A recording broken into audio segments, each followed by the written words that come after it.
Bonjour, bonsoir chez vous, en Afrique, en Asie, en Amérique, en Europe et partout dans le monde. Bienvenue une bonne fois de plus sur notre chaîne, votre chaîne en Afrique en diaspora. Aujourd'hui, on va parler de cette fameuse affaire des biens mal acquis. Eh bien, vous savez, l'Afrique, le continent africain et surtout l'Afrique les pays africains qui furent les colonies françaises alors entretiennent une relation assez ambiguë.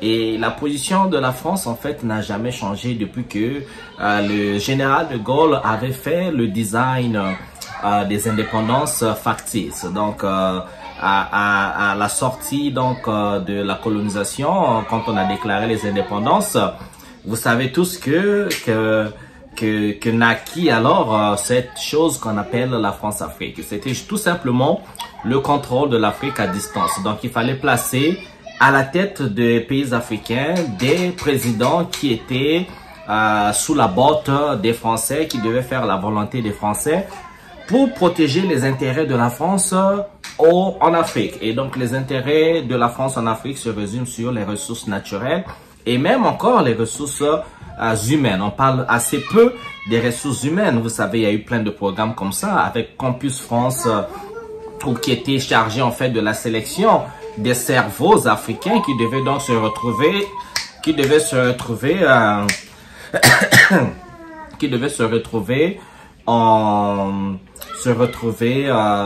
en France pour les études et qui finissaient d'ailleurs pour travailler pour le compte de la France. Vous les trouvez dans les hôpitaux, les docteurs africains, vous trouvez les ingénieurs africains, vous trouvez plein des intellectuels africains dans les entreprises, la société française qui travaille en fait pour le compte de la France. Donc il y a aussi les ressources humaines. Alors, et aussi, on va pas oublier les talents, hein. On parle des artistes, la musique et tout ce que vous avez dans les arts qui contribue bien au développement de la France, donc à enrichir la société française. Alors, revenons sur les biens mal acquis. Vous voyez qu'en ce moment-ci, au Tchad, avec le président actuel tchadien, Kaka Déby, qui est donc le fils du feu, Idriss Déby. Et donc, vous avez vu que depuis qu'il a fait un tour en Russie, eh bien, la France a fait sortir cette carte des biens mal acquis. Vous savez, moi, quand j'étais jeune, j'étais petit, j'avais même pas 20 ans, hein, dans les années 90. Au Congo-Brazzaville, il y avait déjà cette affaire-là, des biens avec le gouvernement du président Sassou Nguesso. Dans le temps, quand il perdit le pouvoir, on avait sorti cette histoire des biens mal acquis. Moi, j'ai entendu ce terme bien mal acquis, c'est je pense en 1992, 92. Et donc, et ça a continué comme ça avec tous les présidents africains, tous les officiels africains en fait, qui ont les business en France, qui malheureusement, bien sûr, font échapper les capitaux de leur pays vers la France. Et donc, ils achètent des villas en France, ils investissent dans des entreprises en France, ils ont leur compte bancaire en France et encore partout en Europe.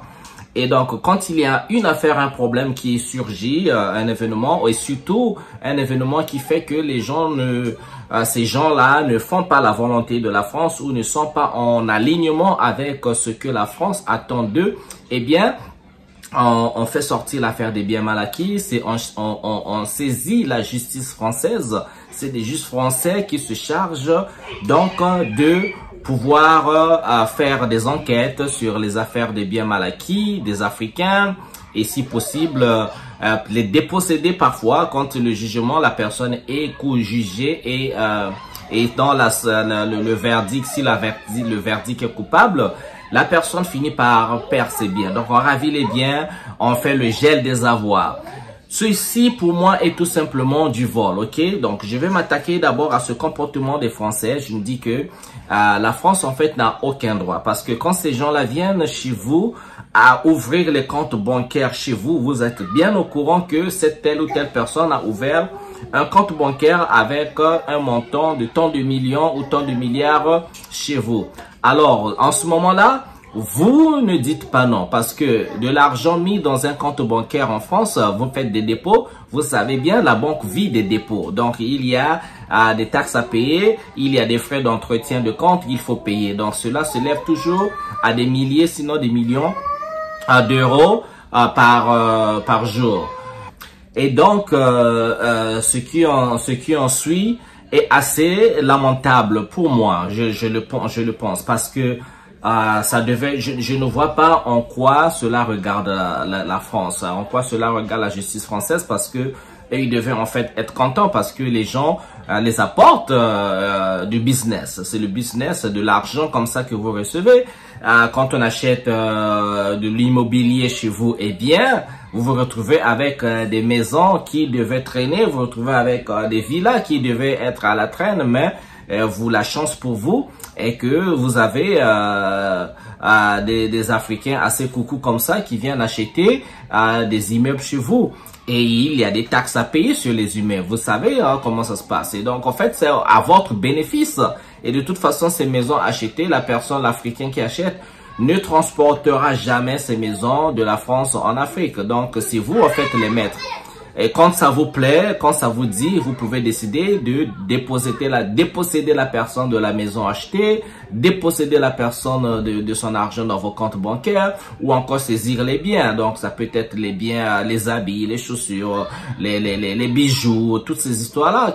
Mais de quel droit, en fait, la France? Est-ce que il y a des lois? Excusez-moi, je suis peut-être pas aussi connaisseur sur les lois internationales. Mais dites-moi s'il y a une loi internationale qui donne un pays le droit, en fait, de déposséder les avoirs d'une personne qui vient investir chez vous comme ça, sans réel délit de criminalité. Il faut me dire, s'il n'y a pas ça, alors moi je ne comprends pas.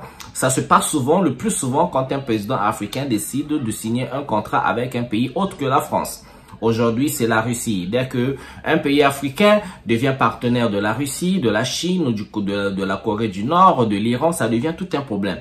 Et pourtant, la France a toujours été un partenaire de la Russie. Au début de la guerre de l'Ukraine, Russie-Ukraine, vous avez vu qu'il y avait plein d'entreprises françaises en Russie. Auchan, à l'exemple, Auchan il y avait Auchan en Russie. Donc, pour citer que cette entreprise, mais il y avait beaucoup d'entreprises en Russie. La France a toujours développé un partenariat très intéressant avec la Russie, sur le gaz, sur le pétrole, sur les engrais, sur les céréales. On l'a vu au début de la guerre quand les Français passaient derrière la porte pour renégocier donc les contrats de céréales et d'énergie, ou encore passer donc à cause des sanctions que la France et son maître, les États-Unis, avaient donc imposé à la Russie. Vous avez vu qu'ils pouvaient plus directement acheter à la Russie, mais ils utilisaient des tierces personnes, ils utilisaient des moyens donc détournés pour acquérir de l'énergie. Et la Chine, n'en parlons pas. Quand il y a eu dislocation des entreprises, la plupart des entreprises européennes se sont retrouvées en Chine. La Chine, c'est la manufacture. La Chine, c'est l'usine. La Chine, n'en parlons pas parce que, eh bien, la Chine, c'est l'usine, c'est la manufacture. Voilà. Et quand c'est les Africains qui veulent faire exactement la même chose que eux ils font, non, c'est un problème. Donc, on est toujours dans ce processus-là de ce qu'on peut dire de colonisation, de néocolonisation. Ces gens-là, en fait, ils nous prennent pour des imbéciles. Ils nous prennent pour, en fait, leurs choses, quoi. C'est cet esprit esclavagiste. C'est toujours ce ton, on vous parle avec condescendance. Vous êtes des enfants, en fait, quoi. Vous n'avez pas de pouvoir. Pour eux, l'Africain n'a pas de pouvoir de décision. L'Africain émotionnel.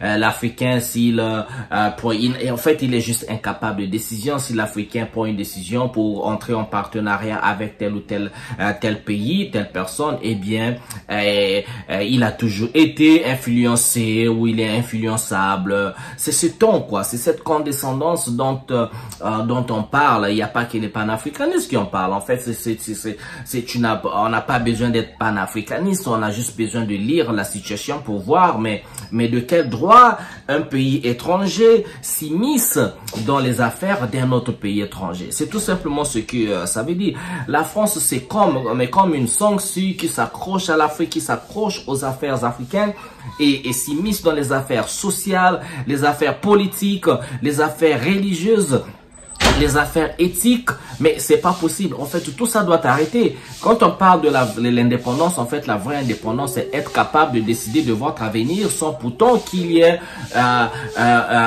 une certaine permission demandée à l'ancien colon, sans pourtant qu'il y ait un mot dit à eux, parce que eux, quand ils font des choses, ils n'ont demandé l'avis de personne.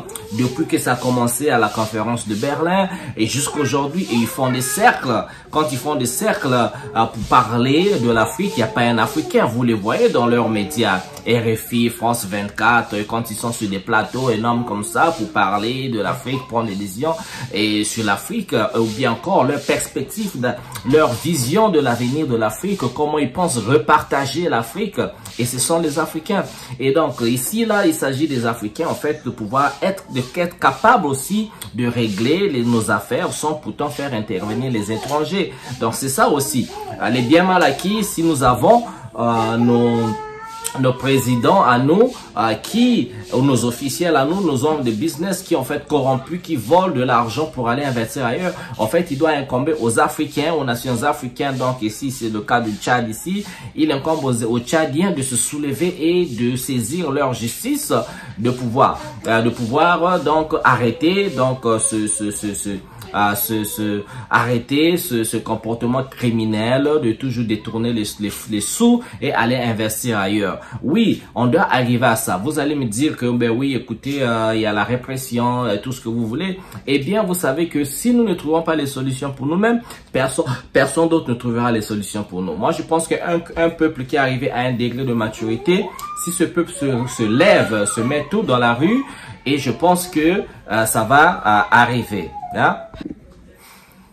Le peuple tchadien devait donc apprendre à se soulever. Et il n'y a pas que le peuple tchadien. Il y a tous les peuples africains qui sont sous la répression de leurs présidents, leurs officiels. Parce que le vrai pouvoir ici, c'est le peuple. Quand on parle même de cette fameuse démocratie, mais la démocratie, c'est le pouvoir par le peuple, n'est-ce pas? Et si on dit, bien, l'une des définitions de la démocratie, hein, c'est le pouvoir par le peuple. Donc, le peuple ici, c'est le peuple qui a le pouvoir. C'est pas le président de la République avec ses sbires. Non, un peuple qui se soulève, eh bien, ce président ne viendra pas avec son armée et tirer sur tout le monde. Non, ça se passera jamais comme ça. Oui, il y aura les tombées, mais c'est là où un peuple qui dépasse sa peur, un peuple qui dépasse sa hantise de répression ou encore de perdre la vie, eh bien, il faut savoir mourir par quelque chose. Une fois ce peuple-là dépasse cette chose-là, qu'est-ce qui se passe? C'est le pouvoir qui se perd. On l'a vu au Burkina Faso avec le cas de Blaise Compaoré. Une fois que les Burkinabés ont pris leur courage à deux mains et ont pris leur courage à cœur, eh bien, qu'est-ce qui s'est passé? Aujourd'hui, Blaise Compaoré, c'est qu'une histoire, hein, on ne sait pas où il est. Il est peut-être au Maroc, ils vont tous se cacher. Et ne vous inquiétez, c'est le gars qui passera de vie à trépas hors de chez lui. Donc, c'est ce qui est malheureux. Et donc, pour revenir dans cette histoire de bien mal acquis, la France joue toujours à cette carte, c'est le chantage. Et il faut comprendre aussi que l'indépendance, c'est avoir ce système financier, avoir son indépendance économique, politique et tout ça. Parce que vous devez vous mettre dans une position, personne ne peut vous faire chanter. Les Européens ne peuvent pas faire chanter la Chine. Aujourd'hui, la Chine est devenue, passée de pays pauvre à la première puissance économique mondiale. Ah bon, la France ne peut pas tenir devant la Chine. L'Angleterre non plus. Les États-Unis, ils se battent là. Ils savent que leur position est bien menacée. À la Corée du Nord, la Corée du Nord, elle est indépendante. Elle s'en fiche complètement, elle s'en fiche éperdument des pays occidentaux. Elle vit comme elle vit. Vous remarquez, les médias occidentaux sont toujours en train de critiquer la Corée du Nord. Toujours en train de parler du mal de la Corée du Nord. Et pourtant, c'est un pays qui n'attaquait personne. La Corée du Nord n'a pas colonisé un pays en Afrique.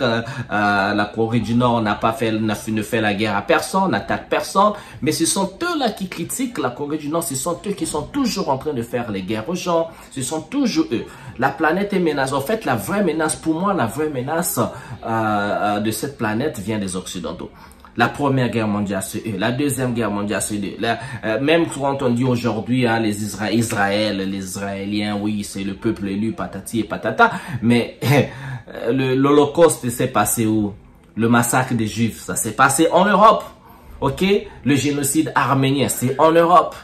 Tout ça, ça se passe en Europe. Toutes les grandes tueries de masse qu'il y a eu dans l'histoire de l'humanité, tout s'est passé en Europe. Donc, quand les Français vous ramènent les histoires du bien mal acquis, il faut savoir où se mettre. Moi, je dis que c'est à nous, aux Africains, de gérer nos problèmes à nous. C'est à nous de punir nos gars à nous. C'est dommage pour ces gars-là. Pourquoi? Parce que tout le temps que vous mettez votre argent dans un compte bancaire en Europe et tout, si vous êtes dans la politique, sachez que le jour que vous faites une chose qui ne leur plaît pas, eh bien, on vous raffie des avoirs.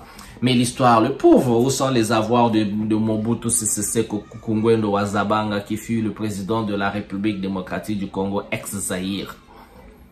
Eh bien, où est la richesse? Où se trouve la richesse? Donc, en fait, ils volent, ils créent des mots comme ça, des mots de luxe comme gel des avoirs. Mais c'est le vol, on vous vole votre argent comme ça. De la même manière, ils sont en train de voler l'argent de la Russie. Mais le malheur pour eux, ils ont trouvé garçon sur leur route. Donc voilà, c'était ma vidéo pour aujourd'hui. Nous les Africains, quand on entend des histoires comme bien mal acquis, nous, nos responsabilités, il faudrait que nous sachions que ces histoires-là doivent nous regarder et c'est à nous d'apprendre à régler nos comptes, à faire justice à ces voleurs africains qui dépossèdent l'Afrique de sa richesse pour aller mettre là-bas. Donc c'est ça. J'espère que nous porterons ce message. J'espère que nous réfléchissons ou analyserons ces histoires-là dans ce sens. Je sais que c'est pas facile, mais eh bien c'est comme ça. Personne d'autre ne pourra régler nos affaires pour nous. C'est à nous d'apprendre à régler nos affaires pour nous, par nous-mêmes. C'est ce qui va déterminer notre indépendance. Eh bien sinon, vous verrez toujours la tête d'un officiel français dans nos affaires. C'est comme ça. Alors les amis, je vous aime bien, je vous souhaite bien le bonheur chez vous. On se retrouve à une prochaine vidéo. Ciao, ciao.